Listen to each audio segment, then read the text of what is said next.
প্রতিটা দিন খুবই গুরুত্বপূর্ণ কারেন্ট অ্যাফেয়ার্সের প্রশ্ন ও উত্তর ও বিভিন্ন চাকরির পরীক্ষার প্রশ্ন ও উত্তর প্রতিটা দিন আমার এই চ্যানেলে আলোচনা করা হয় ও নিত্য নতুন ভিডিও প্রতিদিন দেওয়া হয়। চলুন কথা না বাড়িয়ে ভিডিওটা শুরু করা যাক। ফার্স্ট প্রশ্ন, বেসিনের সন্ধি কত সালে হয়? উত্তরটি হলো 1802 সালে বেসিনের সন্ধি হয়ে থাকে।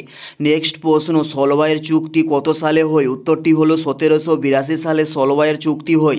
উত্তরটি হলো 1782 সালে সলবায়ের চুক্তি স্বাক্ষরিত করা হয়। নেক্সট প্রশ্ন, সুরাটের সন্ধি কত সালে হয়? উত্তরটি হলো 1775 সালে সুরাটের সন্ধি হয়।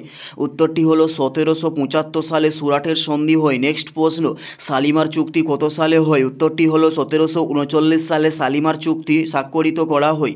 উত্তরটি হলো 1739 সালে শালিমার চুক্তিকে স্বাক্ষরিত করা হয়। নেক্সট প্রশ্ন, পুরন্দরের সন্ধি কত সালে হয়? উত্তরটি হলো 1665 সালে পুরন্দরের সন্ধি স্বাক্ষরিত করা হয়। উত্তরটি হলো 1665 সালে। নেক্সট প্রশ্ন, হলদিঘাটের যুদ্ধ কবে হয়? উত্তরটি হলো 1556 সালে হলদিঘাটের যুদ্ধ হয়। উত্তরটি হলো 1556 সালে হলদিঘাটের যুদ্ধ শুরু করা হয়। নেক্সট প্রশ্ন, দ্বীন-ই ইলাহিকে প্রবর্তক করেন? উত্তরটি হলো আকবর দ্বীন-ই ইলাহিকে প্রবর্তক করে থাকেন।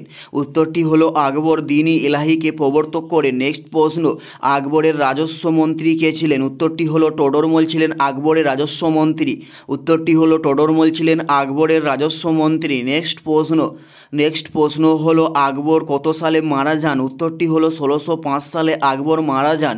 উত্তরটি হলো 1605 সালে আকবর মারা যান। নেক্সট প্রশ্ন, আকবরের বিখ্যাত গায়কের নাম কী ছিল? উত্তরটি হলো তানসেন ছিল আকবরের বিখ্যাত গায়কের নাম।